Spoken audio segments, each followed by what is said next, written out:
Le chef de l'État français Nicolas Sarkozy s'est rendu à Damas pour une visite mercredi et jeudi en Syrie. Le président Sarkozy est le premier chef d'État occidental à se rendre en Syrie au cours de ces 5 dernières années. C'est la raison pour laquelle les médias occidentaux qualifient cette visite d'historique et d'importante. Ces dernières années, la Syrie, accusée de soutenir les groupes terroristes, figurait sur la liste noire des États-Unis et de leurs partenaires européens. La France avait gelé ses contacts à haut niveau avec la Syrie après l'assassinat de l'ancien premier ministre libanais Rafik Hariri en février 2005, imputé au service secret syrien, ce que Damas dément catégoriquement. Paris et Washington ont même fait voter une résolution au Conseil de sécurité pour isoler Damas et le soumettre à des pressions politiques. Mais aujourd'hui, les Européens ont changé d'approche à l'égard de la Syrie.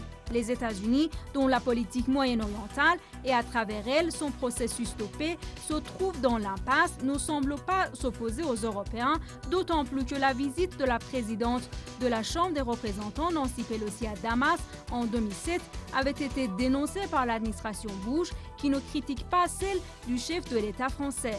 Ainsi, le voyage de Nicolas Sarkozy à Damas, disent certains analystes, est une victoire pour la Syrie et un revers pour la politique américaine et européenne qui tentait d'isoler ce pays.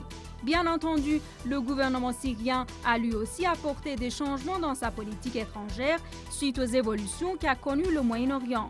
Parmi ces changements, on peut citer l'établissement de relations diplomatiques avec le Liban ou les négociations indirectes avec le régime israélien sur la restitution intégrale à Damas des hauteurs du Golan avec l'entremise de la Turquie, même s'il est peu probable que les Israéliens rétrocèdent le plateau Golan à la Syrie. Il ne faut pas non plus oublier, disent les observateurs, que les principes de la politique étrangère de l'Europe et des États-Unis, qui consistent à soutenir le régime de Tel Aviv, n'ont pas changé, mais qu'ils ont simplement opté pour une autre tactique. Les États occidentaux n'ayant pas réussi à remplir leurs objectifs avec un soutien unilatéral au régime israélien, tente aujourd'hui le rapprochement avec la Syrie en lui proposant les hauteurs du Golan en échange d'un certain nombre de dossiers tels que la révision de ses relations avec la République islamique d'Iran, la résistance islamique au Liban et en Palestine. Ainsi, les Américains et leurs partenaires européens espèrent aligner Damas sur leur politique dans la région. Ceci dit, au cours de ces dernières décennies, la Syrie a montré qu'elle n'était pas du tout prête à oublier ses principes, entre autres la défense de la résistance islamique en Palestine et au Liban. Et puis, la Syrie a montré qu'elle tenait également à préserver ses relations étroites et stratégiques avec la République islamique d'Iran.